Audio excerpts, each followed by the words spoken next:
आपने ताउते का side effect देखा, अब पीएम मोदी की तारीफ का इफेक्ट देखिए, जिसने यूपी की राजनीति में नई संभावनाओं को जन्म दे दिया है। प्रधानमंत्री मोदी ने काशी के कोरोना मॉडल की जमकर तारीफ की और कहा कि देश के तमाम राज्यों को वाराणसी से सीखना चाहिए। पीएम की यह तारीफ इसलिए मायने रखती है क्योंकि काशी में कोरोना से निपटने की कमान पीएम मोदी के करीबी एमएलसी अरविंद कुमार शर्मा ने संभाल रखी है। और अब राजनीति के जानकार इस तारीफ के मायने निकाल रहे हैं कि क्या ये अरविंद शर्मा की यूपी की राजनीति में बढ़ते प्रभाव की शुरुआत है।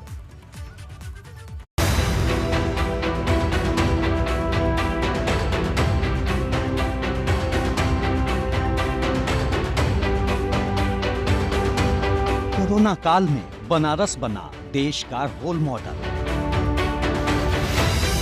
काशी की शान, गंगा का मान, कैसे बना बनारस महान।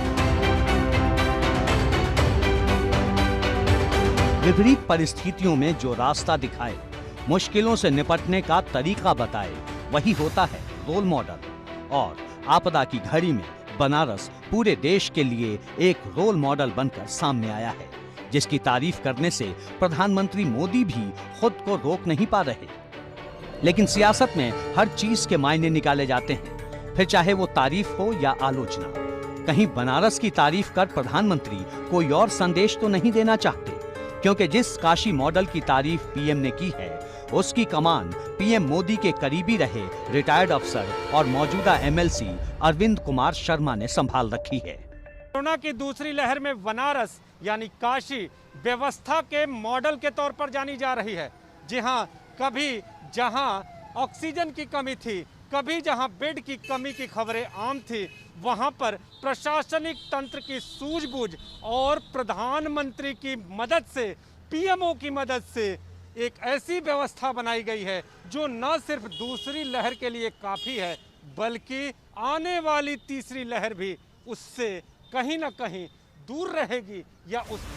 जब काशी में नए केस तेजी से बढ़ रहे थे, ऑक्सीजन की किल्लत हो रही थी, अस्पतालों में बेड नहीं मिल रहे थे, तब ए.के. शर्मा ने मोर्चा संभाला। नीस के दूसरी लहर के चलते जो परिस्थितियां खड़ी हुई थी, आप सबको मालूम है कि अप्रैल की शुरुआत में यहाँ थोड़ा स्थिति पैनिक वाली बन गई थी। जिला प्रशासन, मंडल कमिश्नर, ये सब लोग अपने ढंग से प्रयास कर रहे थे।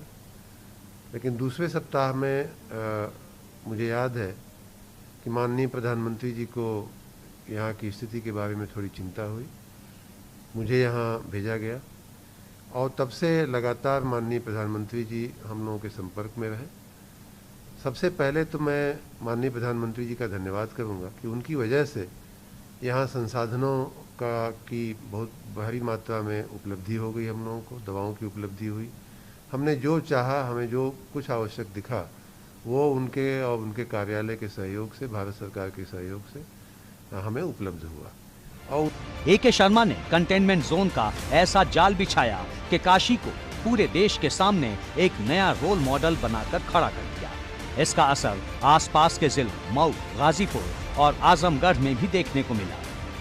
उस समय ऑक्सीजन की रिक्वायरमेंट इतनी तेज़ी से बढ़ी, क्योंकि 99% जो पेशेंट हॉस्पिटलाइज होते थे उनको ऑक्सीजन की ज़रूरत पड़ती थी, कि सारे के सारे रिसोर्सेज, बेड की अवेलेबिलिटी, हॉस्पिटल बढ़ाना और ऑक्सीजन बढ़ाने पे कंसंट्रेट किए गए, क्योंकि काफ़ी लोग परेशान थे और काफ़ी लोगों को बेड की रिक्वायरमेंट, ऑक्सीजन की रिक्वायरमेंट हो रही थी।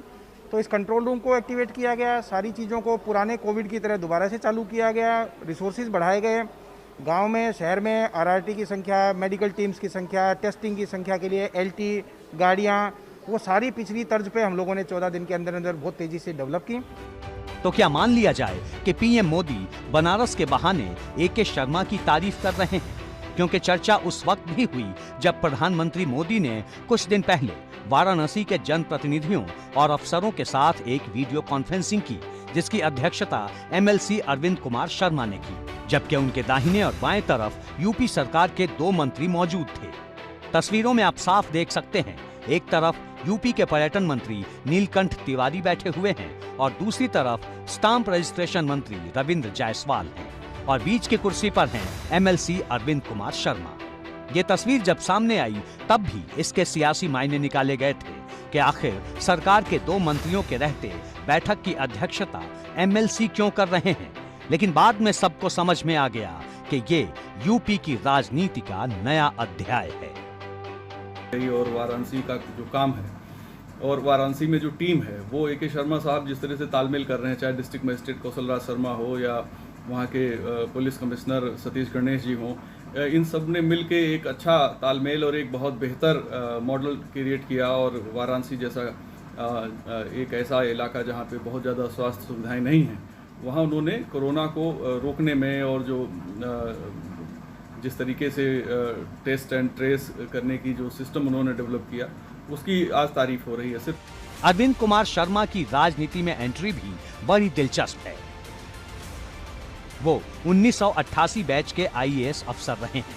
2001 से 2013 तक गुजरात में नरेंद्र मोदी के साथ कई पदों पर काम कर चुके हैं और फिर 2014 में जब नरेंद्र मोदी पीएम बनकर दिल्ली आए तो ए.के. शर्मा पीएमओ में भी उनके साथ आ गए और केंद्रीय सूक्ष्म और लघु उद्योग मंत्रालय में सचिव के पद पर तैनात रहे। बीते साल ए.के. शर्मा को एमएसएमई विभाग की जिम्मेदारी केंद्र में मिली थी, लेकिन वो अचानक अपनी नौकरी से वीआरएस के लिए अप्लाई कर देते हैं, जो कुछ दिनों के भीतर ही मंजूर भी हो जाता है और 14 जनवरी को वो उत्तर प्रदेश में भाजपा की सदस्यता ज्वाइन करते हैं।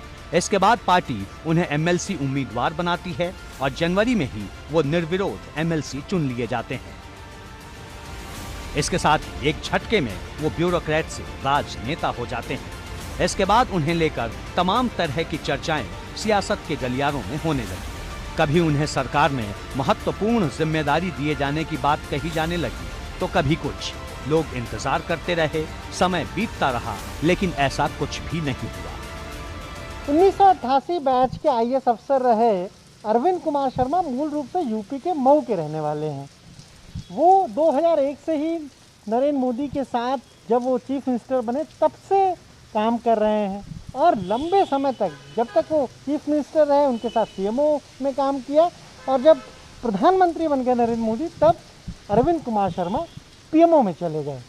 इसीलिए उनके जो जानने वाले हैं, जो करीबी लोग हैं, उनमें बहुत सारे लोग उन्हें मोदीज मैन कहते हैं और उनकी जो कार्यशैली है उसको लेकर भी तमाम बार ये कहा जाता है कि प्रधानमंत्री ने खुद उनकी कार्यशैली की कई बार तारीफ की है। होली के मौके पर जब ए.के. शर्मा अपने गांव गए तो उन्होंने एक तस्वीर ट्वीट की जिसमें वो अपने गांव में महुआ बीनते हुए नजर आ रहे थे। इस तस्वीर की भी खूब चर्चा हुई। सियासी गलियारों में लोग कहने लगे कि आए किस उम्मीद से थे और अब कर क्या रहे हैं। लेकिन अरविंद कुमार शर्मा ने अपनी ताकत का एहसास सबसे पहले तब कराया जब दिल्ली से मऊ तक चलने वाली ट्रेन का संचालन जो बंद था, इसके लिए उन्होंने रेल मंत्री पीयूष गोयल को चिट्ठी लिखी तो गोयल ने बिना देरी किए फटाफट ट्रेन शुरू कर दी और बाकायदा पीयूष गोयल ने ट्वीट करके इसकी जानकारी भी दी। इतना ही नहीं, मऊ के जिस सरकारी अस्पताल में 2 साल से रेडियोलॉजिस्ट की भर्ती नहीं हो रही थी, पर ए.के. शर्मा ने एक बार स्वास्थ्य मंत्री से बात की और फटाफट सरकारी अस्पताल में रेडियोलॉजिस्ट की भर्ती हो जाती है। ये तमाम वाकये बताते हैं कि अरविंद कुमार शर्मा की सत्ता में क्या हनक है। लेकिन सियासत में सही वक्त और सही मौके का होना मायने रखता है और कोरोना की इस विभीषिका में जिस तरीके से एमएलसी अरविंद शर्मा ने बनारस और आसपास के जिलों को संकट से उबारने का काम किया है, जिस तरीके से पीएम मोदी ने उनकी खुलकर तारीफ की है, उससे कहीं ना कहीं इस बात के संकेत तो मिल रहे हैं कि यूपी की सियासत में शर्मा जी का संजीदा टाइम आने वाला है। एबीपी गंगा के लिए वाराणसी से नीतीश कुमार पांडे के साथ लखनऊ से अनुभव शुक्ला की रिपोर्ट।